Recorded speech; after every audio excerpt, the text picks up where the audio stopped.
محترم بزرگوں، دوستوں، عزیز بھائیوں اور پیارے بچوں، میں نے آپ کے سامنے قرآن پاک کی ایک آیت جس کا تعلق قرآن سے ہے اس کو میں نے تلاوت کیا ہے، اور اللہ کے نبی صلی اللہ علیہ وسلم کی ایک مبارک حدیث کہ اس کا تعلق بھی قرآن سے ہے، میں نے اس کو بھی پڑھا ہے۔ اللہ تعالیٰ سے دعا فرمائیں کہ اللہ تعالیٰ قرآن و سنت کی روشنی میں دین کی باتیں کہنے کی، سننے کی اور اللہ عمل کرنے کی توفیق عطا فرمائے۔ قرآن کی آیت کا میں نے انتخاب اس لیے کیا ہے کہ رمضان المبارک میں قرآن پاک سے خاص نسبت جڑی ہوئی ہے۔ رمضان کو اور قرآن کو اللہ نے خاص نسبت دی ہے۔ ایک نسبت تو یہی اللہ تعالیٰ نے فرمایا کہ اِنَّا أَنزَلْنَاهُ فِي لَيْلَةِ الْقَدْرِ، کہ ہم نے قرآن کو لیلۃ القدر میں نازل کیا ہے، شب قدر میں، اور شب قدر ہوتی ہے رمضان میں۔ یعنی یہ کہو کہ اللہ تعالیٰ نے پورا قرآن رمضان میں نازل فرمایا ہے۔ اب بعض حضرات کی یہ بات سمجھ میں نہیں آئے گی، کیونکہ قرآن پاک اترا ہے رسول اللہ صلی اللہ علیہ وسلم پر، اور وہ پورا ایک دم نازل نہیں ہوا۔ یہ سب کو پتا ہے کہ قرآن پاک ایک دم کتابی شکل میں پورا نازل نہیں ہوا۔ اس سے پہلی جو کتابیں ہیں، توریت، زبور، انجیل، حضرت موسیٰ علیہ السلام کو توریت ملی تو پوری کی پوری کتاب ملی، ایک بار ملی، پوری کتاب ایک بار دے دی اللہ تعالیٰ نے۔ حضرت عیسیٰ علیہ السلام فرماتے ہیں وَآتَانِيَ الْكِتَابَ وَجَعَلَنِي نَبِيًّا، اللہ نے مجھے کتاب دی اور نبی بنایا، کتاب دے کر نبی بنا دیا۔ اور انجیل اللہ تعالیٰ نے رسول اللہ حضرت داؤد علیہ السلام پر نازل فرمائی۔ تو پہلی جتنی کتابیں ہیں، توریت، زبور، انجیل، وہ ساری کی ساری ایک ہی بار نازل کر دی اللہ نے، پوری کی پوری تورات۔ یعنی کہ تورات کا ایک سپارہ آج نازل ہوا، ایک سپارہ بعد میں نازل ہوا، ایک آیت بعد میں نازل ہوئی، ایسا نہیں، پوری تورات ایک بار نازل ہو گئی، پوری انجیل ایک بار عطا کر دی گئی، پوری زبور اللہ نے ایک بار دے دی۔ لیکن قرآن نبی کریم صلی اللہ علیہ وسلم پر اترا۔ آپ نے سنا ہوگا کہ جب اللہ کے نبی صلی اللہ علیہ وسلم غار حرا کے اندر اللہ اللہ کرتے تھے اور آپ پر نبوت نازل ہوئی، تو حضرت جبرائیل علیہ السلام اس پہاڑ کے اندر، غار کے اندر تشریف لائے اور حضور صلی اللہ علیہ وسلم سے فرمایا کہ اقرا یا محمد، اے محمد صلی اللہ علیہ وسلم پڑھو۔ آپ نے فرمایا ما انا بقارئ، میں پڑھا ہوا نہیں۔ تو 2-3 مرتبہ کے بعد پھر انہوں نے فرمایا اقرا بسم ربک الذی خلق، خلق الانسان من علق، اقرا وربک الاکرم۔ یہ آیت نازل ہوئی۔ یہ 5 آیتیں ہیں جو ایک بار پہاڑ کے اندر نازل ہوئی، اور سب سے پہلی آیت ہے قرآن پاک کی جو رسول اللہ صلی اللہ علیہ وسلم پر نازل ہوئی۔ پھر درجہ بدرجہ جیسی ضرورت ہوتی رہی، ایسے احکام آسمان سے نازل ہوتے رہے۔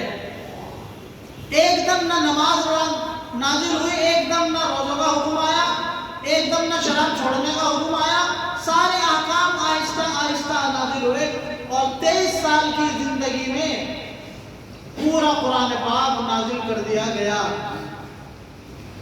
ان تمام باتوں کے کہنے کا مقصد یہ ہے کہ یہ بات ذہن میں آتی ہے جب 23 سال میں نبی کریم صلی اللہ علیہ وسلم پر تھوڑا تھوڑا قرآن نازل ہوا ہے، تو اللہ نے یہ کیسے فرما دیا ہے کہ ہم نے شب قدر میں قرآن نازل کیا؟ یہ ہے مسئلہ۔ شب قدر میں اللہ نے پورا قرآن نازل کیا، کیونکہ اللہ نے فرمایا اِنَّا أَنزَلْنَاهُ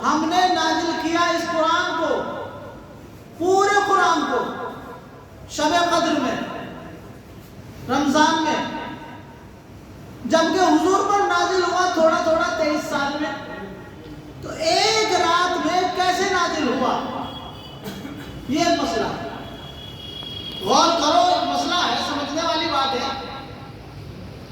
ایک جگہ تو اللہ فرما رہے ہیں کہ ہم نے ایک ہی رات میں پورا قرآن نازل کر دیا، اور تاریخ اور سیرت ہمیں یہ بتاتی ہے، قرآن کی آیتیں بتاتی ہیں کہ تھوڑا تھوڑا قرآن نازل ہوا۔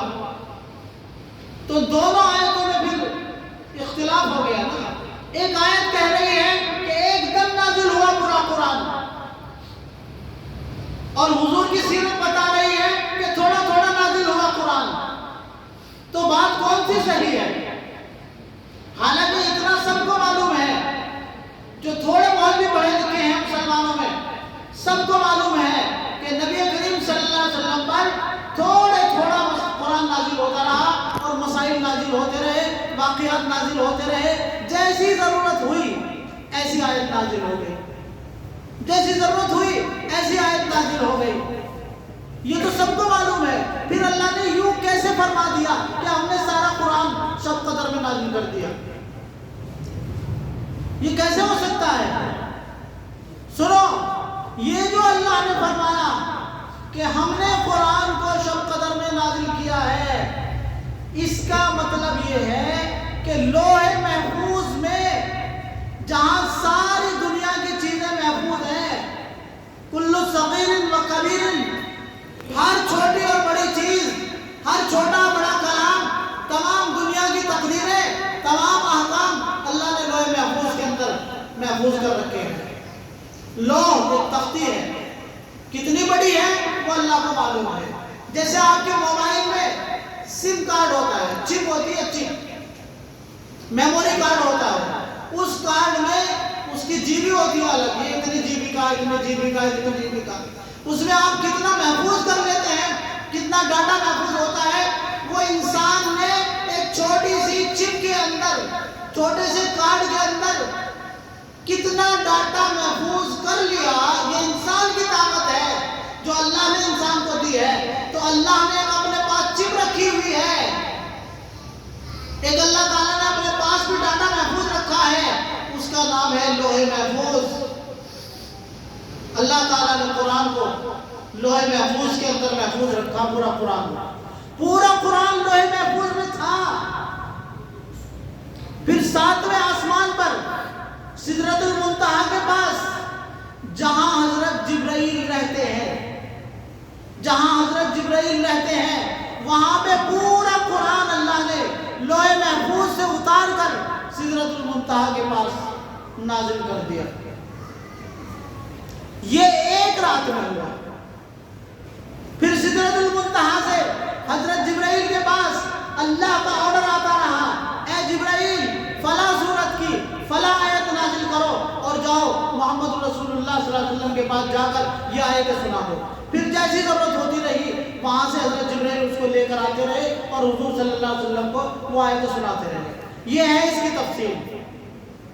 پورا قرآن جو نازل ایک بار ہوا، وہ لوح محفوظ سے سدرۃ المنتہا میں حضرت جبرائیل کے کتب خانے میں محفوظ ہو گیا، لائبریری میں محفوظ ہو گیا۔ پھر وہاں سے حضرت جبرائیل تھوڑا تھوڑا حضور صلی اللہ علیہ وسلم کے پاس اللہ تعالیٰ کے حکم کے مطابق نازل ہو کر لاتے رہے۔ تو معلوم ہوا کہ رمضان المبارک میں اللہ نے لوح محفوظ سے پورے قرآن کو سدرۃ المنتہا میں نازل کر دیا تھا۔ یہ تو قرآن کی بات ہوئی۔ توریت، زبور، انجیل جو پچھلی تینوں کتابیں ہیں وہ بھی نبیوں پر جو نازل ہوئی ہیں وہ بھی رمضان میں نازل ہوئی ہیں۔ کوئی 27ویں رمضان میں، کوئی 22ویں رمضان میں، کوئی 13ویں رمضان میں، اس طرح سے وہ کتابیں نازل ہوئی ہیں۔ معلوم ہوا کہ اللہ کی کتاب اور اللہ کا کلام، اللہ کا قرآن اور اللہ کی ساری کتاب، ساروں کا تعلق رمضان سے ہے۔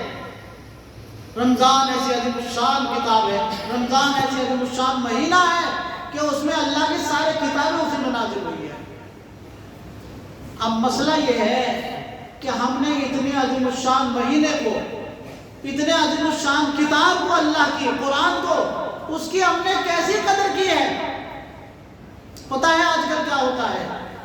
اب سب لوگوں کو یہ جلدی ہوتی ہے کہ امام صاحب 1 گھنٹے کے بجائے 1.25 گھنٹے میں سنا دو تراویح۔ سب سے بڑھیا وہ امام جو آدھا گھنٹے میں تراویح سنا کے فنش ختم، وہ سب سے بڑھیا امام۔ دیکھو صاحب ہمارے امام صاحب کتنا تیز پڑھتے ہیں، اتنا تیز پڑھتے ہیں کہ یعلمون اور تعلمون کے سوا کسی کو کچھ پتہ ہی نہیں چلتا کیا پڑھا جا رہا ہے۔ بس الحمد شریف کسی کی سمجھ میں آتی ہوگی کہ ہاں الحمد پڑھی جا رہی ہے، اس کے بعد کیا پڑھا جا رہا ہے کسی کی سمجھ میں کچھ نہیں آتا۔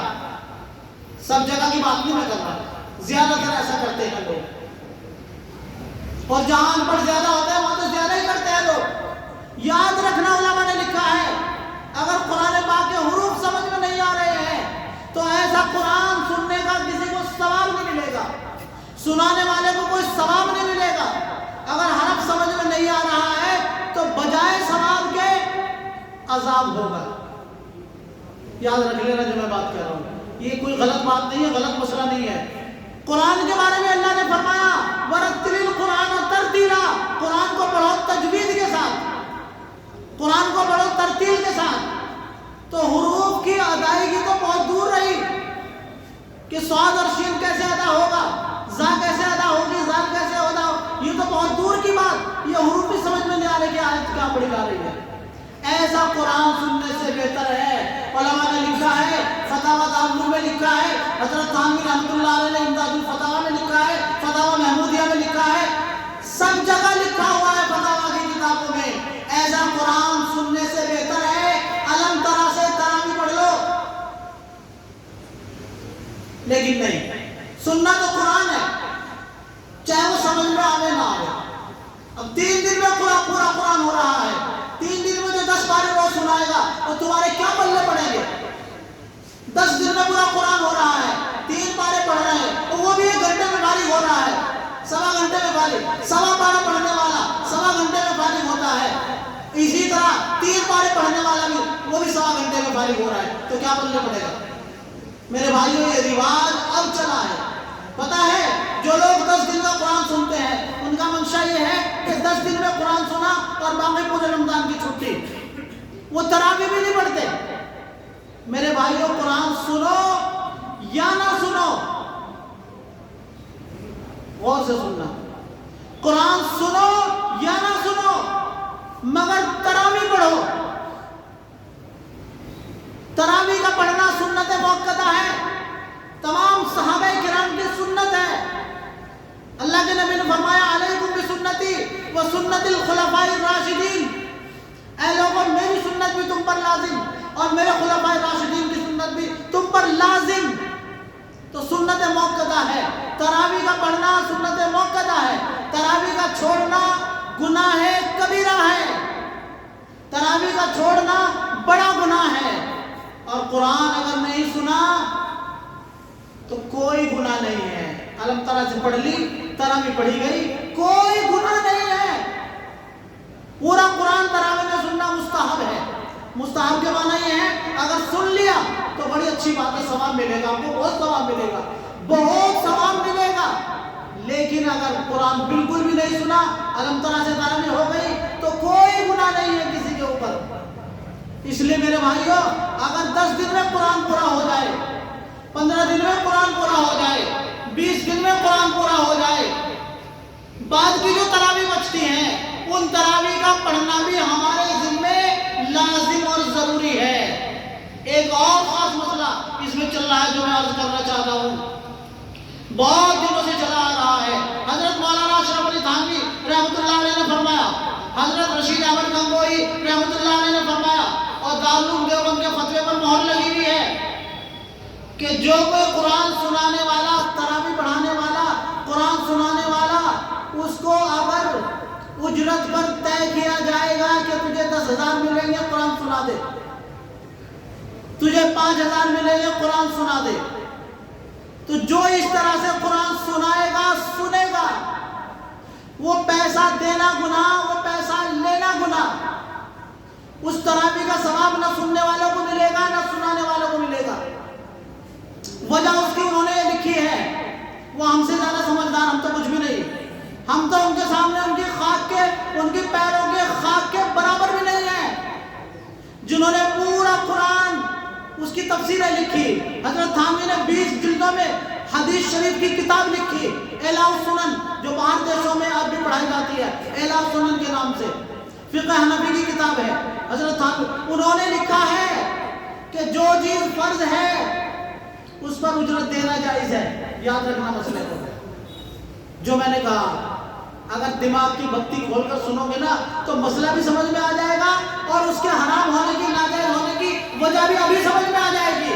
جو چیز فرض ہے، فرض جیسے 5 وقت کی نماز فرض ہے، نماز کو قائم کرنا فرض ہے، جماعت کو قائم کرنا فرض ہے، مسجد کا نظام فرض ہے۔ جو چیز فرض ہے اس کے انتظام کے لیے پیسہ خرچ کرنا بھی فرض ہے اور جائز ہے۔ اس لیے امام کی تنخواہ جائز ہے، کیونکہ 5 وقت کی نماز فرض ہے، اس لیے امام کی تنخواہ جائز ہے۔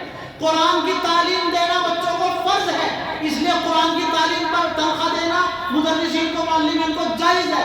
لیکن یاد رکھنا تراویح کے اندر قرآن پاک کا سننا نہ فرض ہے نہ واجب ہے، صرف ایک نفل کے درجے میں ہے۔ لہذا جو اس کام کے لیے قرآن سنانے والے کو اجرت پر رکھے گا اس کو گناہ ملے گا، یہ اصول لکھا ہے کتابوں میں۔ اس لیے ہم نے تو اپنی اس مسجد میں شروع سے لاگو کر رکھا ہے کہ جب قرآن پورا ہو کوئی چندہ نہیں ہوگا، کسی سے کوئی پیسہ نہیں مانگا جائے گا۔ قرآن سنانے والا امام تمہارا اگر پورے سال والا امام ہے تو جو تمہارا دل چاہے خاموشی کے ساتھ، بنا شور مچائے، بنا چندہ کیے، جو خدمت کرنا چاہتا ہو کر سکتا ہے، کون روکتا ہے؟ لیکن باقاعدہ چندہ کیا جائے تراویح سنانے کے لیے، قرآن سنانے والے کے لیے، یہ ہرگز جائز نہیں میرے بھائی۔ اس چیز کا خیال رکھنا ضروری ہے، اور میں نے بہت مسجدوں میں بیان کیا، افسوس یہ ہے کہ لوگ اس رسم کو چھوڑنے کے لیے تیار نہیں، حافظ لوگ چھوڑنے کو تیار نہیں۔ سنا 20-20, 50-50 ہزار، 1-1 لاکھ روپے لینے کے لیے سنانے کے لیے باہر جاتے ہیں، کوئی بنگلور جا رہا ہے، کوئی بمبئی جا رہا ہے، کوئی دوسرے شہروں میں جا رہا ہے، کوئی حیدرآباد جا رہا ہے، تاکہ 10,000, 20,000, 1 لاکھ روپے ملے صرف قرآن سنانے کے لیے۔ یہ آمد جائز نہیں، اور پتہ ہے ان حضرات کو، تو اللہ تعالیٰ ہمیں بھی توفیق عطا فرمائے، اللہ تعالیٰ حافظوں کو بھی توفیق عطا فرمائے، اللہ تعالیٰ نمازوں کو بھی توفیق عطا فرمائے۔ وآخر دعوانا